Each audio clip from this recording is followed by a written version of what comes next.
ବାପା ହେଉଛନ୍ତି ଏକମାତ୍ର ମନୁଷ୍ୟ ଯିଏକି ପିଲାମାନଙ୍କୁ ବହୁତ ଭଲ ପାଇଥାନ୍ତି, କିନ୍ତୁ ଏହାକୁ ସେ କେବେ ପ୍ରଦର୍ଶନ କରନ୍ତି ନାହିଁ। ବାପାଙ୍କର ଭଲ ପାଇବା କଳ୍ପନା ବାହାରେ। ପିଲାମାନେ ଯାହା କୁହନ୍ତି ବାପାଙ୍କୁ ଆଣିବା ପାଇଁ, କିନ୍ତୁ ବାପା ଆଗ ମନା କରିଦିଅନ୍ତି।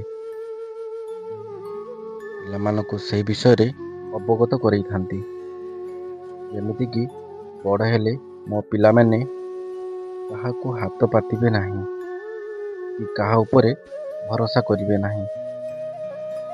ବାପାଙ୍କର ଗୋଟେ ଇଚ୍ଛା ଥାଏ କି ମୋ ପିଲାମାନେ ନିଜ ପେଟ ପାଇଁ ଆହାର ସଞ୍ଚୟ କରିବାର ବାଟ ପାଇଯାଆନ୍ତୁ। ବାପାଙ୍କ ଭଳି ନିଃସ୍ୱାର୍ଥପର ଭଲ ପାଇବା ଏ ଜଗତରେ କେହି ବି ଦେଇପାରିବେ ନାହିଁ। ସେଥିପାଇଁ ତ କୁହାଯାଇଛି, ମିଛ ମାୟା ସଂସାର ଏଠି ଅନ୍ଧାରର ଘର, କେବଳ ବାପା ମା ହିଁ ଆଲୋକର ଦ୍ୱାର। ବାପା ମାଙ୍କର ସେବା ଯିଏ କରିଛି, ସେ ହିଁ କୋଟି ପୁଣ୍ୟର ଫଳ ପାଇଛି। ଭଗବାନ ଗୀତାରେ ଲେଖି ଯାଇଛନ୍ତି, ବାପା ମାଙ୍କର ସେବା ଯେଉଁମାନେ କରୁଛନ୍ତି ସେମାନେ କୋଟି ପୁଣ୍ୟର ଫଳ ପାଇଛନ୍ତି।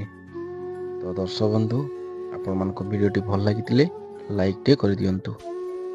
ଜୟ ଜଗନ୍ନାଥ।